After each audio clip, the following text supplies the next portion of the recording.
Chers amis, Boker Or, Beshem Hashem, Naaseh, Venatzliach, en ce jeudi 15 décembre, et Bebezrat Hashem, Kafalef du mois de Kislev, thème sur comment gérer sa solitude pour éviter de tomber en dépression. Cours acheté par Annie Amsalem Aekara pour l'élévation de l'âme de son frère Georges Joseph, Ben Flavi, Suzy, Messaouda, Ruh Hashem, Tenachen, Began Eden, Elion, Vechol Ashurvim, Imo, Bichlal Arachamim Vaselochot Vechen, Yehi Ratson Maramen, Tienishmatot Sorachaim. Merci d'avoir acheté ce chiour et en même temps j'aimerais dédier avec sa permission à toutes ces personnes qui vivent seules, qui se sentent seules. Même des fois on peut être entouré de beaucoup de personnes, mais en réalité on vit dans un univers fermé, on vit dans une bulle dans lequel malgré les compagnies journalières, eh bien nous donne le sentiment de ne pas être des fois compris et donc de se sentir seul. J'avais fait un cours, chers amis, sur un titre qui s'appelle Seul au monde. Un très très bon chiot il y a plusieurs années de cela, où j'expliquais que les affres de la solitude sont très nombreuses. Et effectivement, le titre qui m'a été demandé pour éviter de tomber en dépression, parce que la solitude n'est pas bonne pour nous, comme le prescrit la Torah. Dans la création de l'homme, il est marqué noir sur blanc qu'il n'est pas bon pour l'homme de vivre seul, que ce soit pour un homme ou pour une femme. La solitude a ses bons côtés. Des fois, on a envie de se déconnecter des autres. Des fois, on a envie de prendre du recul. On a besoin aussi de se donner rendez-vous avec soi-même. Ce qui fait que combien même la solitude est une situation extrêmement pénible à vivre, de ne pas avoir avec qui parler, avec qui partager, avec qui communiquer, avec qui voyager. C'est extrêmement dur. Et c'est pour cela que si on fait un récapitulatif de beaucoup de livres de Moussard, quand on regarde la Gemara, dans Masechet Gittin entre autres, le manque d'empathie a été souvent la cause première des malheurs qui se sont abattus sur le peuple d'Israël. Pourquoi ? Eh bien parce que justement la Torah nous demande de vraiment prêter attention sur la solitude des uns et des autres. De tout temps, et en commençant par Abraham Avinu, qu'est-ce que faisait Abraham ? Il cherchait des voyageurs pour les inviter chez lui à boire et à manger. Les sages nous expliquent qu'Abraham Avinu, hormis la mitzvah de Achnasat Orchim, d'inviter des gens, pensait aussi à ces gens qui étaient seuls, ces gens pour lesquels un moindre geste, consolation, sourire, bonne parole, les éclairer, certes dans une mission de monothéisme, puisque Abraham était le premier monothéiste déclaré et dévoilé dans le monde, qui avait besoin en même temps de communiquer avec les autres. Et pourquoi ne pas le faire à travers la mitzvah de donner à boire et à manger. Mais ceci étant, Abraham Avinu nous enseigne quelque chose pour toutes les générations. Quand tu vas à la synagogue, est-ce que tu peux te renseigner peut-être qu'il y a des gens qui viennent d'arriver, ils n'ont pas où faire Shabbat ? Combien de fois on m'a raconté qu'à Brooklyn, ou ailleurs, eh bien, les gens vont voir le rabbi, puis ils sont dans un hôtel, ils ne savent pas exactement comment ils vont passer leur Shabbat. Alors certes, ils vont prendre un traiteur et autres, mais en réalité, ça ne se passe pas comme ça, parce que il y a des gens qui viennent les voir en disant « J'habite juste à côté, venez faire Shabbat à la maison, allez, venez. » Ça fait du bien. Ça fait du bien de savoir qu'on a existé. Vous savez, les sans-abri vivent une vie absolument inacceptable. Je pense, il n'y a pas de mots. Dans la chaleur de l'été, dans la froideur de l'hiver, d'être dans des cartons, de manger un jour sur deux peut-être, de s'oublier dans l'alcool, ce sont des moments qui sont inexplicables, en tout cas pour moi, qu'ils soient juifs ou pas. C'est quelque chose qui me... Je peux pas. Moi personnellement, c'est quelque chose que je peux pas. Des femmes enceintes que tu vois sur des cartons, des enfants qui vivent, non pas dans la précarité, mais dans la rue, totalement démunis de tout. Un jour, il y a beaucoup d'années de cela, alors que j'étais en train d'aider une personne démunie, non pas pour parler de ce que j'ai fait, c'est juste pour apporter une discussion qui a eu lieu. J'ai posé la question donc à une personne qui vivait dans la rue, que j'ai essayé d'aider tant bien que mal. Et je lui ai dit, quelle est la plus dure épreuve que tu vis ? Le fait de ne pas manger, de ne pas boire, d'être sale, d'être... Il m'a dit non. C'est malheureux à dire, mais on peut même finir par s'y habituer. Ça veut dire que la rue, en fin de compte, devient tes murs de ta maison, le soleil et la lune deviennent le toit de ta maison, tu finis presque par t'adapter au bout d'un moment ou à un autre. C'est ta vie.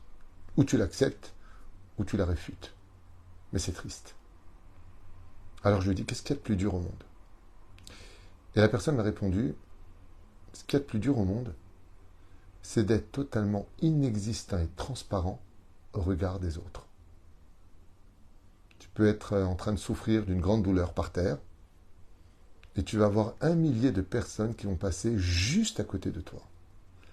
Tu n'auras pas une seule personne qui va vous dire « Ça va? Vous voulez un verre d'eau? Vous allez bien? Vous avez besoin d'aide ?» Si tu ne tends pas la main, si tu ne supplies pas, il y aura peut-être 1 sur 5 qui va te regarder et avec un geste te dire « J'ai pas ». Ou un qui va te dire « Voici une pièce ». Et cette personne m'a dit la plus grande épreuve quand tu vis dans rien, c'est qu'on te rappelle que tu n'es rien. Et cette leçon que j'ai prise de ce monsieur qui vivait dans la rue m'a dit c'est ce qui est le plus dur au monde. De savoir que si demain on meurt, on n'aura manqué à personne. Parce que personne ne nous aura jamais vus, jamais connus, jamais donné le moindre signe d'existence.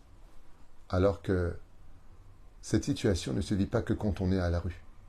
On peut être dans un somptueux appartement, avec un frigidaire plein, mais on n'a pas d'amis. On n'a pas de téléphone qui sonne. Et des fois, quand il sonne, c'est juste pour nous dire « Tu peux me prêter, tu peux me donner, ça ne te dérange pas de me rendre service ?» Ça aussi, c'est une forme de solitude, tant qu'on ne t'aura pas appelé pour te dire « Comment vas-tu? Comment te sens-tu? Où en es-tu ?» Ce qui fait qu'étant donné que l'homme n'a pas été fait pour vivre seul, si ce n'est qu'en société, il y a bien entendu des armes pour cela. À un tel point que la Mishnah nous dit « Ukne lecha chaver ». Ukne lecha chaver, la Mishnah dans Masechet Avot nous dit « Achète-toi un ami ». Alors pas comme au Japon où ils achètent vraiment des amis, des faux amis. Ou pire encore, sur les réseaux sociaux, tu veux être mon ami? Des amis virtuels, pour lesquels tu n'as absolument aucune importance, si ce n'est que l'intérêt de leur apporter peut-être une information ou une situation pour laquelle ils sont attachés. Mais toi qui es derrière la caméra ou toi qui es derrière ton ordinateur, tu n'intéresses personne. Quand on voit, j'ai 15 millions d'amis, disait une personne, et le journaliste lui a dit, des gens branchés d'abonnés ou d'amis? Parce que vous avez dit le mot ami. Un ami, c'est quelqu'un qui, quand tu es en difficulté financière, va courir pour te soulever, pour t'aider, pour te remonter. Quand tu n'es pas bien, il va être près de toi. Et quand tu es bien, il sera heureux pour toi. C'est ça, un ami.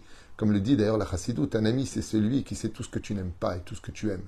Parce qu'il sait ce qui est bon ou mauvais pour toi. Quand tu n'as pas ça, Rabbi Nachman, il dit lui-même, on doit au minimum avoir au moins un vrai ami dans sa vie. Une personne qui soit près de nous, quitte à l'acheter, c'est-à-dire quitte à ce qu'il ait même des intérêts au début pour cette amitié. Kne, lishon kinyan, les chachaver. Et ça, c'est très difficile. C'est pour cela que tous autant qu'on est, comme on ne peut pas être les amis de tout le monde et que chacun est occupé à son labeur, chacun a sa famille, chacun a déjà beaucoup de problèmes, chacun même rêverait d'être un peu seul. Combien de fois j'entends cette phrase? Ah, Rav Tutu, si je pouvais être seul sur une île. Mais non, tu sais pas de quoi tu parles. Il y a un film qui était sorti à l'époque qui s'appelait Seul au monde, d'où le titre que j'avais donné à mon cours. Faire attention à cela. La solitude est quelque chose de terrible. On raconte qu'une fois, la femme du Gaon de Vilna avait une excellente amie. Excellente amie. Et elles ont tout fait ensemble depuis leur jeunesse. Et elles s'étaient promises l'une à l'autre que la première qui partirait de ce monde viendrait raconter ce qu'elle a vu de l'autre côté du monde. Et elles se l'étaient promis. Et voilà que c'est l'ami de la femme du Gaon de Vilna qui partit de ce monde. Les 7 jours passèrent, puis le mois, puis 3 mois, puis l'année. Mais juste avant la fin de l'année, la femme du Gaon de Vilna, en allumant une bougie pour sa meilleure amie, lui a dit « Tu m'avais promis de venir me raconter comment c'est de l'autre côté. » Cette même nuit, son ami vient la voir dans les rêves, empreint d'une énorme lumière blanche, un sourire éblouissant, une couronne pour sa pudeur, sa gentillesse, parce qu'elle était gardienne de la Torah et des mitzvot. Et elle vient la voir et lui dit « Si j'ai tardé à venir te voir, c'est parce que dans les mondes dans lesquels je me suis élevé, on ne m'a pas donné la permission de redescendre. Mais quand j'ai dit que j'avais fait un éder, alors ils m'ont juste permis de venir te voir à travers ton sommeil pour te dire que je n'ai pas le droit de te dire ce que le Gan Eden. Je n'ai pas le droit de raconter le bonheur parce que de toute façon, même si j'en avais le droit, les mots n'existent pas pour te les concrétiser et que tu les réalises. Que pour 70 ans de vie dans la Torah, les mitzvot, dans la pudeur de la Torah, le salaire est éternel et incommensurable. Mais j'ai une chose à te dire. C'est que j'ai vu ton monde futur, dit l'ami à la femme du Gaon de Vilna. Et il est à l'infini, plus grand que le mien. Alors elle lui a dit, mais on a toujours tout fait ensemble, pourquoi est-ce que le mien serait plus grand que le tien? Et l'ami de la femme du Gaon de Vilna lui dit, te souviens-tu qu'un jour, alors que nous étions dans la rue, un homme très stressé et pressé cherchait la poste, et tu as été plus rapide que moi. Tu lui dis, mais monsieur, la poste est juste au bout de cette rue. Tu lui as redonné le sourire, et il a pu courir à la poste avant qu'elle ne ferme. Dans le monde d'en haut, parce que tu as donné le sourire à une personne, tu lui as relevé l'espoir qu'il pouvait arriver à ses fins, d'arriver à l'heure, de pouvoir envoyer son courrier. Ton monde futur s'est élargi de je ne sais plus combien d'infini de kilomètres. C'est tout ce que j'ai à te dire. Quand on étudie ce genre d'histoire, qu'il soit vrai, qu'il soit fausse, il y a toujours une leçon morale à prendre, mais je peux vous affirmer, quelqu'un m'a écrit ce matin, est-ce que toutes les biographies sont réellement vraies? Alors je vous réponds dès maintenant, je fais une parenthèse. C'est vrai que d'un livre à un autre, ça peut changer de rue ou de jour, mais l'histoire est toujours vraie. Mais qu'est-ce que ça vient nous apprendre? Que des fois, on a une grand-mère qui est à la maison. Ça coûte rien de prendre le téléphone et lui dire « Allô mamie, ça va? Tu as besoin de quelque chose? Tu veux qu'on passe te voir? Est-ce que on peut te faire des courses ?» Juste un coup de téléphone. Ou aller les voir en les prévenant. Tu sais quoi, dimanche matin, je passerai te voir. Je t'amènerai des gâteaux, ne fais pas à manger. J'amène moi-même à manger. De redonner de la vie. De redonner le goût à la vie. On m'a posé la question, quelle est la première cause qui emmène les gens au suicide? Il faut savoir que les gens qui se suicident sont des gens qui se sentent seuls, même abandonnés de Dieu lui-même. C'est-à-dire qu'ils sont arrivés à une situation mentale d'une telle dépression qu'ils se disent « De toute façon, moi, j'intéresse plus personne. Même Dieu ne me regarde plus. J'ai plus rien à perdre parce que je ne manquerai à personne.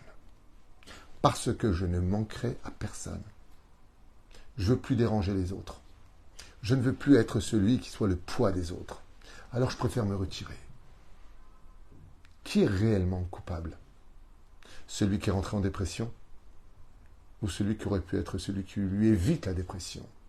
On ne peut pas soigner tout le monde, mais juste dans la rue. Une chose qui s'est passée la semaine dernière que j'ai racontée à un ami hier. En descendant les escaliers pour aller au Beth Midrash, j'ai rencontré une personne qui était une personne russe d'origine. Je lui ai fait un grand sourire et je lui ai dit « Shalom Tzadik ». Bonjour Tzadik. C'est tout. Il est Neged David, peut-être converti, peut-être juif d'origine, je ne sais pas. Il m'a regardé comme ça, il m'a dit « Waouh, Toda !» Hyper étonné qu'on s'intéresse à lui. Il m'a fait un signe de la main. Alors je lui ai fait un signe de la main. Quand je suis reparti, j'ai ressenti vraiment que pour un tout petit geste, un regard de « Toi, je t'ai vu, alors je te dis bonjour. T'es pas passé inaperçu à mes yeux. » Ben, je lui ai donné le sourire, et ça lui avait vraiment fait plaisir. Ça ne coûte pas d'argent. Ça ne coûte pas de temps. C'est juste que comme je l'ai vu, alors j'ai fait attention à lui. Qu'est-ce qu'on fait maintenant quand on est seul et que c'est un état de fait? Il y a des femmes qui sont divorcées. Les enfants se sont déjà mariés. Il y a des hommes qui ne se sont encore jamais mariés. Leurs parents sont déjà décédés. Qu'est-ce qu'on fait pour éviter cela? La première chose que n'importe quel thérapeute ou psychologue vous dira, ben, c'est de vous occuper. C'est-à-dire que je voudrais vous répondre un peu à la tunisienne, si je peux me permettre. Que j'ai appris de ma maman, que Dieu la bénisse, Moratimi Akdosha Vateora. Quand j'étais enfant, il y avait beaucoup de monde à la maison. Et ce qui me surprenait le plus chez ma mère, c'est que rien n'était jamais grave et que s'il manquait par exemple des éléments pour faire à manger pour le nombre de personnes qui attendaient, je disais à ma mère quand j'étais enfant, comment tu vas faire? Elle m'a dit, on fera avec ce qu'il y a. Et elle arrivait avec très peu de choses à faire beaucoup de choses. Et moi je l'observais. Je la regardais, je passais dans le couloir, je repassais dans le couloir. Et quand j'arrivais sur la table, on n'avait pas l'impression qu'il manquait quoi que ce soit. C'est exactement la recette idéale pour réussir une vie. Quand une fois une personne se retrouverait comme Yosef Hatzadik entouré de ses frères, de son père, pas de sa mère parce qu'elle était morte, eh bien c'est parce que Dieu voulait que Yosef Hatzadik le serve, comme l'enseigne cette paracha de la semaine, avec un père qu'il aime, des frères qui le haïssent, et puis en fin de compte, il va se retrouver dans un trou. Puis après, il va être vendu. Ensuite, jeté dans la maison de Poutiféra. Ensuite, faussement accusé. Et puis jeté dans une prison. Ensuite, il devient roi pendant 80 années et rendra son âme en ressortant que, par contre, à Pessah, avec les enfants d'Israël, soit plus de 220 ans plus tard. Question qui se pose. Pourquoi être en haut? Pourquoi être en bas? Pourquoi être vice-roi du monde? Et puis pourquoi être oublié du monde entier pendant 12 années dans une prison? La réponse de nos sages, de façon générale, dans tous les livres, nous dit parce que des fois, Dieu veut que tu le serves quand tu es très entouré, des fois, il veut que tu le serves quand tu es tout seul. Des fois, Dieu veut que tu le serves quand tu es très riche, et puis des fois, il veut te voir comment tu vas le servir quand tu es très pauvre. Dieu te met dans des situations, pour des comptes personnels qui le regardent. Il est Dieu, nous sommes des humains, mais il veut voir comment tu vas le servir. Ce qui fait que quand, comme l'enseigne la Chassidoute, tu te retrouves dans une situation où il n'y a pas de lumière, c'est parce que Dieu attend de toi que tu sois la lumière de ta propre obscurité. Donc fais-toi un programme de vie. Le matin, tu écoutes un cours. L'après-midi, tu fais du sport. Le lendemain, tu invites une personne à boire un café avec toi. Si c'est une femme avec une femme, un homme avec un homme, de telle façon à ne pas tomber dans la faute. Mais ce qui est le plus important, c'est qu'il faut savoir que l'ennui amène l'homme à tous les défauts de ce monde. L'ennui amène l'homme à la débauche sexuelle. L'ennui amène l'homme à parler du lachon hara. L'ennui emmène l'homme à faire des choses qu'il n'aurait jamais dû faire. Alors occupe-toi. Chers amis, je vous prends encore, comme l'on dit, la vie est une école. Il y a 7 ans de cela, une personne vient me voir. Une femme en l'occurrence, prend rendez-vous, et elle me dit qu'elle est seule, que ses enfants sont mariés, son mari est parti avec une femme plus jeune qu'elle, et donc il l'a laissée dans cette situation. Elle a ses entrées, grâce à Dieu, elle n'avait pas de problème spécialement financier, mais sa vie était un enfer. Manquant d'amour, manquant de compassion, jamais invitée. Donc elle me disait, qu'est-ce que je dois faire? Et je lui ai donné une réponse qui l'a un peu dérangée, mais elle m'a dit, c'est vrai, vous avez peut-être pas tort. Je lui ai dit, tu sais, on dit souvent, pourquoi personne m'invite? Et on montre du doigt les gens comme des responsables de cette situation. Mais peut-être que tu devrais te poser la question, qu'est-ce que je dois arranger chez moi pour qu'on m'invite enfin?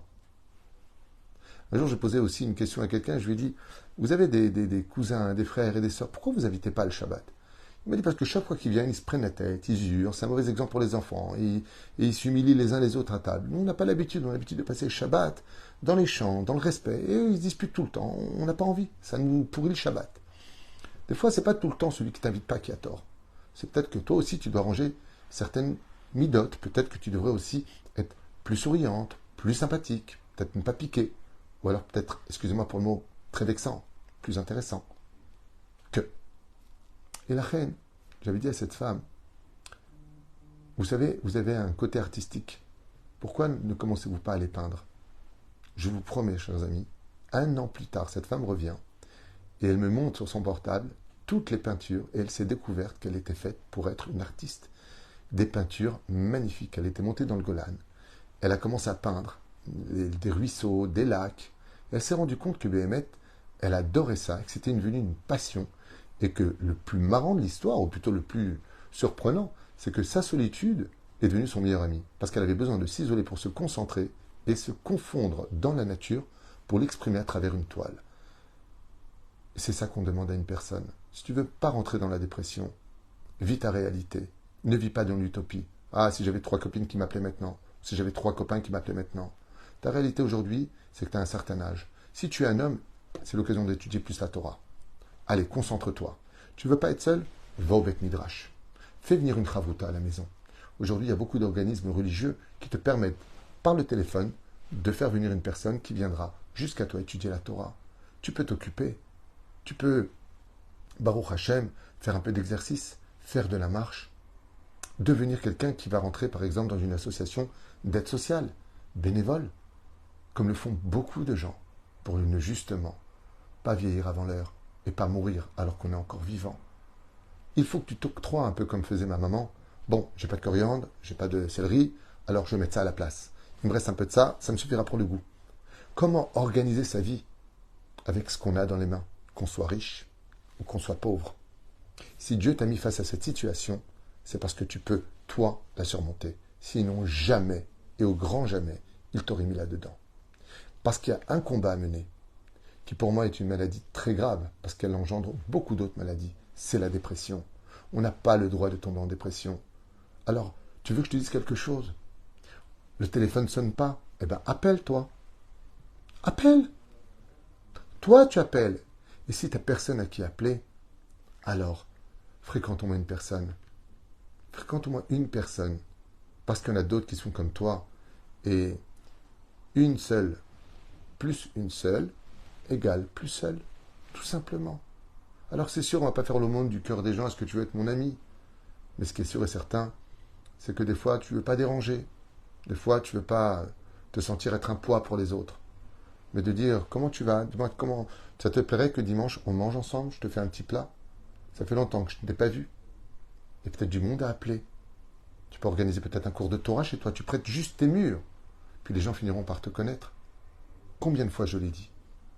Combien de fois j'ai mis en garde? Vous savez que on n'a pas le droit de vivre sans rave. Assez les harav. C'est un commandement que vous retrouverez dans la Mishnah Meseret Avot. Fais-toi un rave. Pas parce qu'on a besoin d'un rave. Parce que le rave, il a l'opinion de la Torah, ce qui peut-être te manque à toi pour prendre les bonnes décisions. Mais il y a d'autres avantages. Et je vais vous dire lequel. C'est que quand on est attaché à un rave, à une communauté, toute la communauté te connaît. Et toi, tu connais toute la communauté. Ce qui fait que quand tu as une Brit Mila, la communauté en général, si elle le peut, viendra. Tu as une Bar Mitzvah, tu as un mariage. Ou pire encore, Chaz Shalom, une mauvaise nouvelle, tu es en deuil. Ta communauté viendra te visiter. Elle viendra te rendre les hommages et leurs condoléances, ou leur Mazel Tov, parce que tu les fréquentes. Mais si tu fréquentes ni communauté, ni personne, tu n'appelles personne, tu fais personne, alors t'étonnes pas non plus des résultats. Ça veut dire qu'il va falloir devenir peut-être plus social. Et aujourd'hui, grâce à Dieu, Baruch Hashem, il y a beaucoup d'organismes qui existent pour ce genre de choses. Appartient à quelque chose, bien sûr, attention, ni une secte, ni Chaz v'Shalom, quoi que ce soit qui soit interdit. Parce qu'il y a beaucoup de gens qui profitent de cela, de la solitude, de la faiblesse d'esprit des gens, pour les rentrer dans leur secte et les utiliser comme des robots, pour leur donner juste un peu de chaleur humaine. Chaz v'Shalom, on ne parle pas de ça. Des endroits où il y a de l'Aïrat Shamaïm, va à la Beth Knesset. Pas tout le temps parce que tu es fatigué, mais vas-y un petit peu. Que tu existes, qu'on voit que tu es là. Vous appelez comment? On fait une séouda justement, vous voulez rester avec nous? Tu vas faire connaissance avec quelqu'un. Va t'octroyer le droit d'avoir les armes nécessaires pour te faire au moins des copains, des amis, des gens qui te connaissent. Sinon, tu n'y arriveras pas. Si tu penses qu'on va aller taper jusqu'à ta porte pour te tenir la jambe, à te demander tous les jours comment ça va, il n'y a pas beaucoup de Baal Shem Tov, il n'y a pas beaucoup de Rabbi Nachman, il n'y a pas beaucoup de Rabbi Lubavitch, il n'y a pas beaucoup de Gedolei Hador. C'est très difficile. C'est très difficile parce que d'abord les gens sont occupés.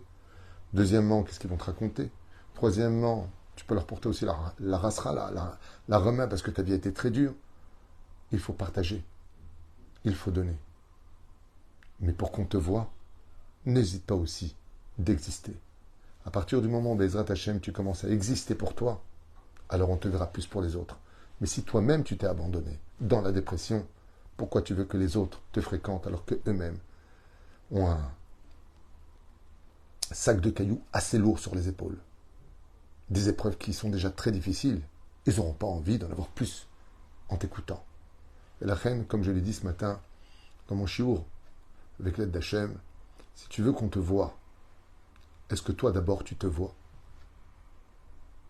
Si tu te vis comme un umlal, comme quelqu'un d'inintéressant, de transparent, d'inexistant, tu t'es toi-même oublié. Pourquoi tu voudrais que les autres te voient? Si tu ne veux pas entrer en dépression, fais-toi un programme de vie. Va fréquenter si on ne vient pas te fréquenter. Prends ton téléphone et appelle s'il ne sonne pas. Et si tu n'as personne à appeler, alors va fréquenter. Qui de droit? Va dans le Beth Knesset, poses des questions de Torah, tu regardes le cours, tu demandes à une telle chose, ouais, c'est un cours de rabbinite, va à des cours, bouge, va peindre, va faire du sport, rentre dans une association de volontariat pour le bien-être des autres. Fais quelque chose de ta vie. Vous savez pourquoi? Parce que si tu estimes que ta vie à toi, elle s'est terminée, peut-être. Mais si tu vis pour les autres, tu seras comme le shamash de la menorah. C'est vrai qu'il ne sert pas vraiment à grand-chose dans l'allumage des bougies. Mais vous savez pourquoi Dieu l'a mis au-dessus des autres? Parce que le shamash, cette bougie supérieure qui sert à allumer les autres bougies, comme elle ne peut pas exister pour elle-même, elle s'est mise à exister pour les autres. Alors Dieu l'a mis au-dessus de tous. Baruch Adonai l'olam, amen, amen. Et n'oubliez pas, bien entendu, qu'il y a les couloirs de la dépression, d'aller voir un thérapeute, de se soigner, de prendre aussi des calmants s'il le faut, voilà. Il y a aussi les côtés thérapeutiques qu'on ne peut pas ignorer, bien sûr. Il y a beaucoup de gens qui sont très compétents dans ce domaine que vous pourriez aller voir. Et ce qui est certain, c'est que tout est dans la tête. Et si je décide de me reprendre un petit peu en main, eh bien, je dirais goodbye à la dépression et Baruch Haba au soleil de ma propre vie, puisque personne n'a existé pour moi. Moi, je ne m'oublierai pas. Kol Tuv Veitraot.